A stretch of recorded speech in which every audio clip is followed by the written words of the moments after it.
Assalamualaikum warahmatullahi wabarakatuh. Kembali lagi bersama saya Kesatria sebagai pemateri kali ini dari mata kuliah digitalisasi perdagangan dan keuangan internasional.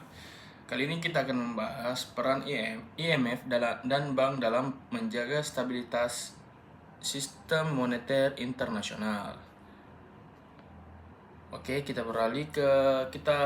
tanpa berlama-lama langsung kita masuk ke latar belakang. Fenomena ketidakpastian sistem moneter internasional seringkali menjadi tantangan besar dalam perekonomian global. Krisis finansial yang terjadi di berbagai negara seperti krisis utang negara-negara berkembang dan fluktuasi nilai tukar yang drastis menunjukkan pentingnya mekanisme yang dapat menjaga kestabilan keuangan internasional. IMF dan Bank Dunia, dua lembaga internasional yang memiliki peran krusial dalam ekonomi global, telah menjadi pilar penting dalam upaya menjaga keseimbangan sistem moneter dunia. Melalui kebijakan pinjaman, bantuan teknis, dan peran pengawasan, mereka berperan sebagai pengaman dan krisis yang dapat mengguncang ekonomi global. Kemudian kita masuk ke menurut laporan IMF pada tahun 2023, terdapat lebih dari 90 negara yang terlibat dalam program pinjaman dengan IMF dengan total pinjaman yang mencapai sekitar 100 miliar US dollar. Sementara itu, Bank Dunia mencatat telah memberikan pendanaan lebih dari 60 miliar untuk berbagai proyek pembangunan dengan lebih dari 300 proyek yang fokus pada pemulihan ekonomi dan stabilitas keuangan di negara-negara berkembang. Pentingnya kita mempelajari materi ini atau memahami materi ini adalah memahami peran IMF dalam menjaga stabilitas moneter internasional sangat penting untuk menciptakan kebijakan yang efektif guna mengurangi potensi krisis ekonomi global dan memperkuat ketahanan ekonomi negara-negara anggota. Adapun permasalahan-permasalahan yang harus kita pecahkan dalam materi peran IMF dan bank dalam menjaga stabilitas sistem moneter internasional. Yang pertama itu kita harus membahas peran IMF dan Bank Dunia menjaga stabilitas sistem moneter Indonesia. Bagaimana peran IMF dan Bank Dunia? Kemudian, apa bentuk bantuan yang diberikan IMF dan Bank Dunia saat terjadi krisis ekonomi global? Kemudian, apa bentuk kolaborasi yang dilakukan antara IMF, Bank Dunia, dan negara-negara berkembang dalam pemulihan ekonomi? Dengan memecahkan masalah ini, dengan membahas masalah ini, Anda akan lebih mengerti bagaimana peran IMF dan Bank Dunia demi menjaga stabilitas sistem moneter di Indonesia atau di internasional. Ini saya akan lanjut ke tinjauan pustaka karena kita harus membahas tinjauan pustaka yang mengikat kepada permasalahan supaya jelas juga apa yang kita akan bahas. Pertama itu, peran IMF dan Bank Dunia dalam sistem moneter internasional. IMF dan Bank Dunia adalah dua lembaga internasional yang berperan penting dalam menjaga stabilitas ekonomi global. Sebagai lembaga yang dibentuk untuk mempromosikan kerjasama moneter internasional, IMF memiliki tugas utama untuk mengawasi kebijakan ekonomi negara-negara anggotanya dan memberikan bantuan-bantuan finansial dalam bentuk pinjaman. Nah, jika terjadi krisis, IMF bertujuan untuk memastikan kestabilan sistem keuangan internasional dengan memberikan saran kebijakan kepada negara-negara anggotanya guna menjaga keseimbangan makroekonomi IMF 2023. Bank Dunia di sisi lain berfokus pada pengurangan kemiskinan dan pembangunan infrastruktur di negara-negara berkembang melalui pinjaman bantuan teknis. Kemudian, pengaruh IMF dan Bank Dunia dalam menjaga krisis ekonomi global sejak krisis keuangan global 2008. IMF dan Bank Dunia telah memainkan peran yang semakin besar dalam upaya pemulihan ekonomi dunia. IMF memberikan pinjaman kepada negara-negara yang menghadapi defisit pembayaran internasional dengan syarat kebijakan ekonomi yang ketat. Nah, kemudian kolaborasi. Kalau kita berbicara kolaborasi, IMF dan Bank Dunia dengan negara berkembang dalam pemulihan ekonomi, kolaborasi antara IMF, Bank Dunia, dan negara-negara berkembang sangat krusial dalam menciptakan stabilitas moneter dan ekonomi. Dalam konteks negara berkembang, IMF dan Bank Dunia memberikan bantuan finansial dan teknis untuk mengatasi ketidakstabilan makroekonomi dan meningkatkan daya saing global. Nah, itu dia tinjauan pustaka yang mengikat kepada apa yang harus kita bahas tadi. Oke, Anda lihat di layar ada beberapa pertanyaan yang harus kita selesaikan di dalam apa permasalahan yang kita ingin cari. Contohnya itu apa peran utama dari IMF dan Bank Dunia. Yang kedua itu siapa yang terlibat dalam kebijakan dan program yang dijalankan oleh IMF. Yang ketiga itu di negara mana saja. Kemudian kapan IMF dan Bank Dunia melakukan intervensi. Kemudian mengapa IMF dan Bank Dunia memiliki peran yang begitu penting dalam menjaga stabilitas ekonomi global. Yang bagaimana IMF dan Bank Dunia melakukan pengawasan dan memberikan bantuan finansial kepada negara-negara. Tanpa berlama-lama saya akan jawab.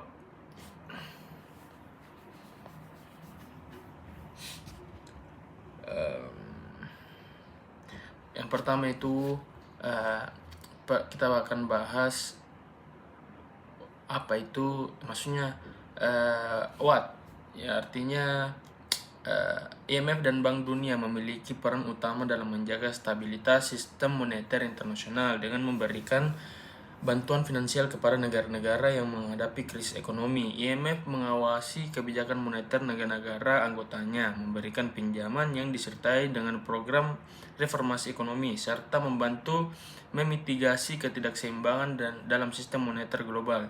Sementara itu, Bank Dunia fokus pada proyek pembangunan infrastruktur dan pengurangan kemiskinan dengan negara-negara berkembang yang berkontribusi pada kestabilan ekonomi jangka panjang. Yang kedua itu kebijakan dan program yang dijalankan oleh IMF dan Bank Dunia melibatkan negara-negara anggota mereka, pemerintah nasional, serta staf teknis dari kedua lembaga tersebut. Pihak-pihak yang terlibat dalam pengambilan keputusan di IMF termasuk Dewan Gubernur dan Direksi Eksekutif, sementara di Bank Dunia melibatkan Dewan Direktur Eksekutif dan para ahli yang memberikan saran serta dukungan kepada negara-negara penerima bantuan. Kemudian, IMF dan Bank Dunia berpotensi di hampir seluruh dunia dengan fokus utama pada negara-negara berkembang dan negara-negara yang sedang mengalami krisis ekonomi, di mana saja terdapat ketidakstabilan ekonomi, baik itu defisit pembayaran dan lain-lain. IMF dan Bank Dunia siap memberikan intervensi. Beberapa negara yang paling sering terlibat dalam IMF dan Bank Dunia itu adalah Afrika, Asia, dan Amerika Latin. Kemudian IMF dan Bank Dunia melakukan intervensi segera. Kita bahas nomor 4 ya, Youtuen. IMF dan Bank Dunia melakukan intervensi segera setelah terdapat adanya krisis atau ketidakstabilan moneter yang dapat mengganggu perekonomian global. Intervensi ini dapat dilakukan kapan saja selama negara yang terkena dampak mengajukan permohonan bantuan atau ketika krisis keuangan global seperti yang terjadi pada 2008 membutuhkan dukungan internasional. Kemudian kita akan bahas why, yaitu mengapa IMF dan Bank Dunia memiliki peran yang begitu penting untuk menjaga kestabilan moneter. Jadi, IMF dan Bank Dunia memiliki peran penting karena mereka bertanggung jawab untuk menjaga kestabilan ekonomi global dan mencegah terjadinya krisis keuangan yang berdampak buruk bagi perekonomian internasional. Tanpa terlibatnya kedua lembaga ini, negara-negara yang terkena dampak krisis dapat kesulitan memulihkan perekonomian mereka. Makanya dibutuhkan IMF dan Bank Dunia.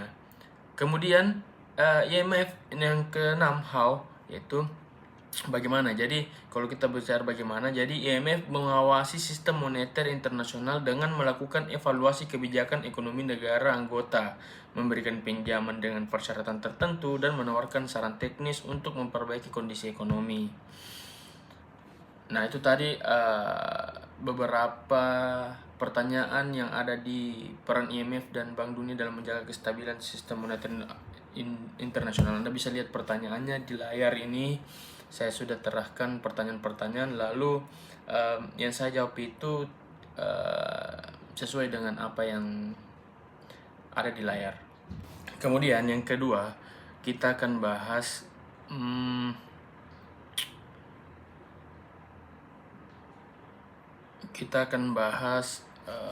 yang ada di layar ini.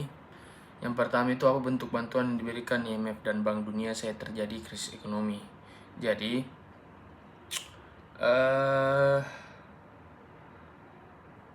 IMF memberikan bantuan dalam bentuk pinjaman jangka pendek kepada negara-negara yang mengalami defisit pembayaran atau kesulitan likuiditas. Yang kedua itu, pertanyaan yang kedua itu, sorry saya baca di sini supaya jelas. Yang kedua itu pertanyaannya, siapa yang bertanggung jawab dalam menentukan kebijakan bantuan finansial dari IMF dan Bank Dunia? Jadi yang bertanggung jawab itu atas kebijakan bantuan finansial yang diberikan. Jadi IMF, kebijakan tersebut ditetapkan oleh Dewan Eksekutif, sementara di Bank Dunia kebijakan bantuan ditentukan oleh Dewan Direktur Eksekutif dan disesuaikan dengan prioritas pembangunan negara penerimaan bantuan. Kemudian pertanyaan nomor 3 dari yang ada di layar yaitu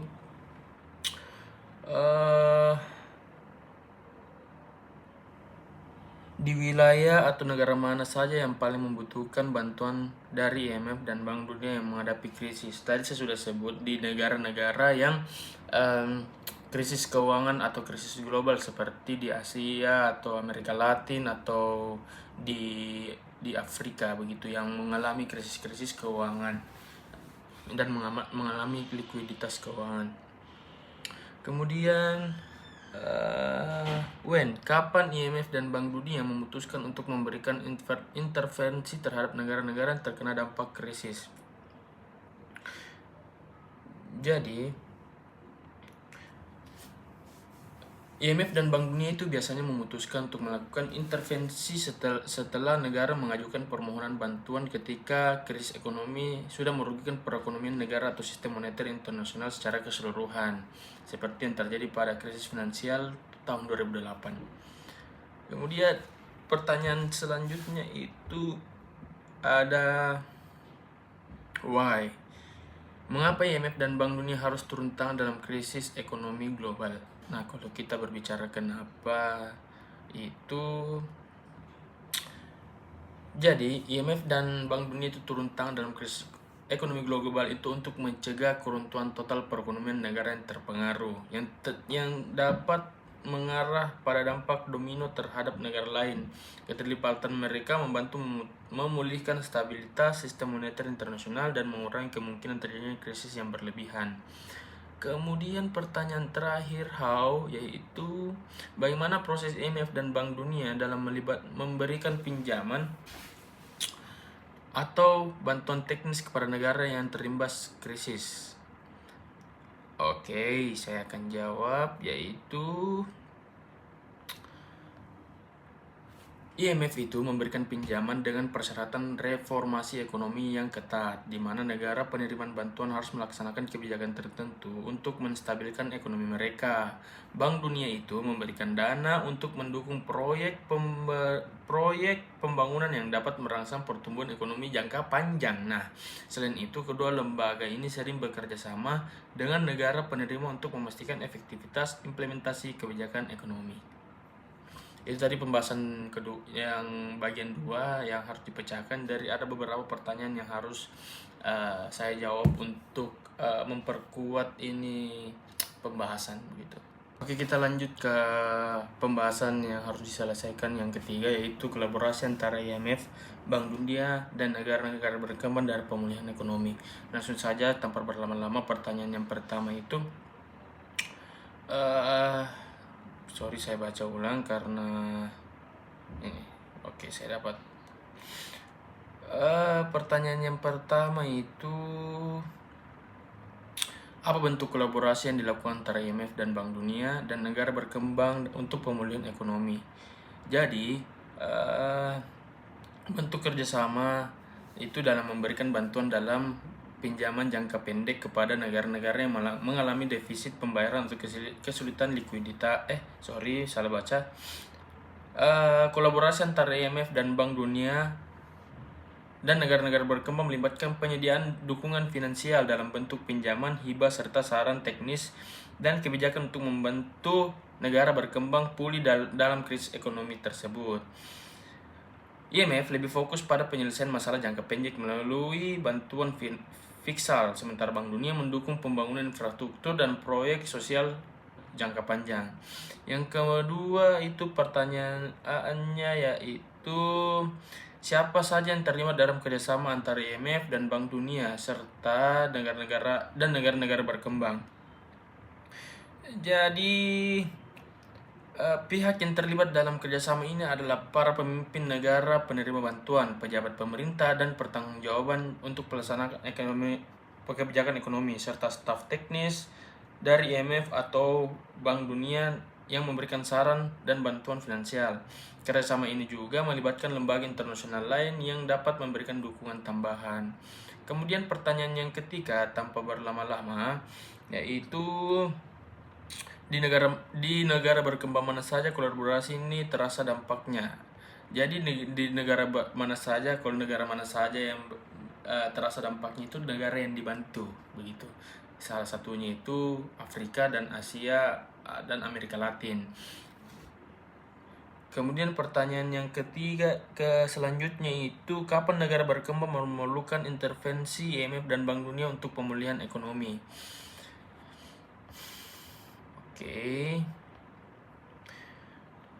Negara berkembang memerlukan intervensi IMF dan Bank Dunia tercantum setelah mengalami krisis finansial, bencana alam, dan ketidakseimbangan ekonomi yang serius. Kerjasama ini penting saat negara tersebut membutuhkan dukungan luar untuk memperbaiki ekonomi mereka. Kemudian, langsung saja pertanyaannya, mengapa kerjasama antara IMF, Bank Dunia, dan negara sangat penting untuk memastikan stabilitas ekonomi? Jadi, kerjasama antara IMF dan Bank Dunia dan negara berkembang itu sangat penting karena negara berkembang sering kekurangan sumber daya dan infrastruktur untuk mengatasi masalah ekonomi mereka secara mandiri. Itu jawabannya. Terus kemudian pertanyaan terakhir yaitu bagaimana IMF dan Bank Dunia memberikan dukungan finansial dan teknis dalam pemulihan ekonomi negara berkembang. Jadi IMF dan Bank Dunia itu memberikan dukungan finansial dalam bentuk pinjaman, hibah, dan teknis serta bekerja sama dengan pemerintah negara berkembang untuk merancang dan melaksanakan program reformasi ekonomi dan pembangunan. Mereka juga memberikan pelatihan dan peningkatan kapasitas kepada staf pemerintah negara memberikan untuk mengelola perekonomian secara lebih efektif. Pun kesimpulan yang saya buat dari beberapa pembahasan kita kali ini yaitu peran IMF dan Bank Dunia dalam menjaga stabilitas moneter itu sangat vital, sangat penting itu karena dia yang memberikan bantuan ketika negara itu sedang mengalami krisis ekonomi dan ketidakstabilan keuangan. Saran saya itu beberapa negara yang berkembang dan maju itu harus selalu melakukan penguatan kerjasama agar kalau tidak diminta-minta ini kan terjadinya krisis ekonomi di negara tersebut bisa meminta bantuan dari bank tersebut atau dari lembaga tersebut. Itu dari saya, kurang lebihnya mohon dimaafkan. Assalamualaikum warahmatullahi wabarakatuh.